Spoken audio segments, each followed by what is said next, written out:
السلام علیکم ورحمۃ اللہ وبرکاتہ۔ کل میں نے دیکھا بجلی کی قیمتوں میں مزید اضافہ ہوا ہے۔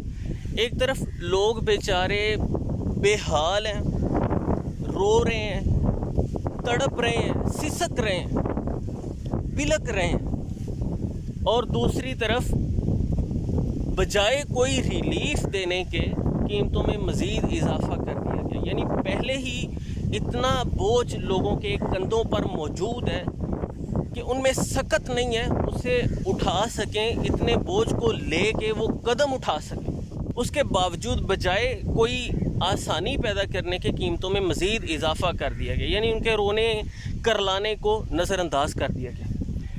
کل وہ جیسے ہی پوسٹ میری نظر سے گزری تو مجھے ایک واقعہ یاد آیا جو ہم نے زمانہ طالب علمی میں مختارات من ادب العرب کتاب میں پڑھا، وہ میں آپ کے ساتھ شیئر کرنا چاہ رہا ہوں۔ ابن عبد ربی جو کہ اندلس کے مایہ ناز مصنفین میں سے ہیں، اپنی کتاب العقد الفرید میں یہ واقعہ نقل کرتے ہیں کہ خلیفہ منصور ایک مرتبہ طواف کر رہا تھا۔ طواف کے دوران اسے کسی کے رونے کی، آہ و بکا کرنے کی اور گریہ زاری کرنے کی آواز سنائی دی۔ خلیفہ منصور اس شخص کو اپنے پاس بلاتا ہے۔ لمبی بات ہے، میں ٹو دا پوائنٹ تھوڑی مختصر بات کرنے کی کوشش کروں گا۔ وہ شخص خلیفہ منصور کو واقعہ سناتا ہے کہ ایک مرتبہ چین کے بادشاہ کو کوئی مرض لاحق ہو گیا کہ وہ سن نہیں سکتا تھا، یعنی اس کی سماعت متاثر ہو گئی۔ وہ بہت پریشان، بہت زیادہ رو رہا تھا، حال سے بے حال ہو رہا تھا۔ تو اپنے وزراء کے ساتھ وہ ڈسکشن کر رہا تھا کہ کسی طریقے میرے اس مرض کا کوئی سلوشن نکالو، اور اس نے کہا کہ میں اس بات پہ نہیں رو رہا، مجھے سننا بند ہو گیا ہے، بلکہ میں اس لیے رو رہا ہوں کہ کوئی میرے دروازے پہ آئے گا، میری چوکھٹ پہ آئے گا اور آ کے وہ مجھ سے مدد طلب کرے گا، میں اس کی داد رسی نہیں کر سکتا کیونکہ میں اس کی بات کو سن نہیں پاؤں گا۔ پھر بہت زیادہ غور و فکر کر کے وہ اس نتیجے پہ پہنچتا ہے کہ پوری رعایا میں اعلان کروا دیا جاتا ہے جس کسی کو کوئی بھی مسئلہ ہو اور وہ چاہتا ہے کہ بادشاہ اس کا وہ مسئلہ سنے اور حل کرے، یعنی کوئی بھی اپنا مدعا اگر بادشاہ کے پاس لانا چاہتا ہے تو وہ لال قمیص پہنے گا، اور کسی کو لال قمیص پہننے کی اجازت نہیں ہے۔ صرف وہی بندہ لال قمیص پہنے گا جو کوئی اپنا مسئلہ حل کروانا چاہتا ہے، جو بادشاہ کے سامنے کوئی اپنا مدعا پیش کرنا چاہتا ہے۔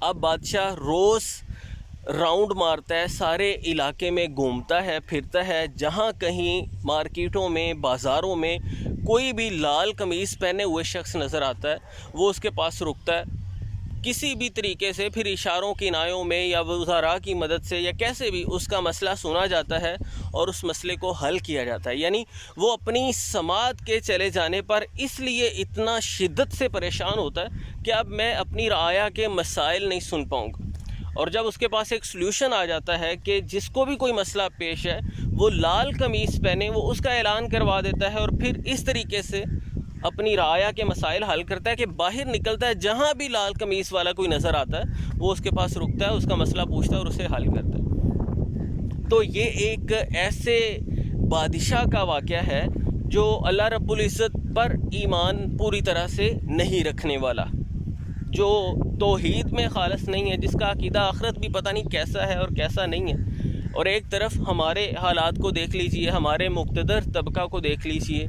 جو کہ اہل اسلام ہے، جو جیسے پیارے پیغمبر صلی اللہ علیہ وسلم نے فرمایا من کان یؤمن باللہ والیوم الآخر فلیقل خیرا او لیصمت، جو بندہ یوم آخرت پر ایمان رکھتا ہے اور اللہ رب العزت پر ایمان رکھتا ہے وہ ہمیشہ اچھی بات کہے یا خاموش رہے۔ یعنی مومن بندے کو اتنا بھی الاؤ نہیں ہے کہ وہ صرف اپنی بات سے دوسرے مومنوں کو، مسلمانوں کو، انسانوں کو تکلیف پہنچائے، اپنی بات سے بھی تکلیف پہنچانے کی اجازت نہیں ہے کہ کوئی شدید جملہ بھی کسی کی دل آزاری نہ کر دے۔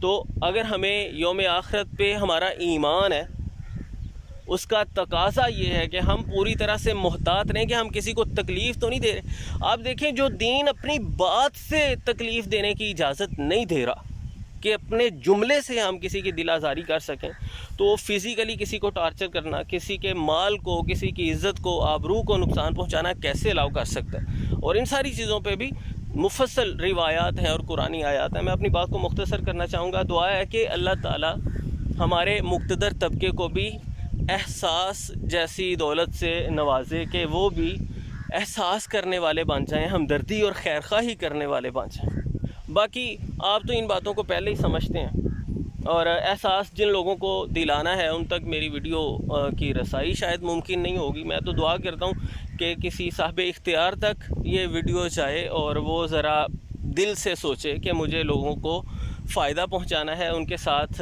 خیرخواہی کا معاملہ کرنا ہے۔ اللہ رب العزت نے مجھے ان کا نگہبان بنایا تو مجھے ان کا خیال رکھنا ہے، نہ کہ ان کو اذیت دینی۔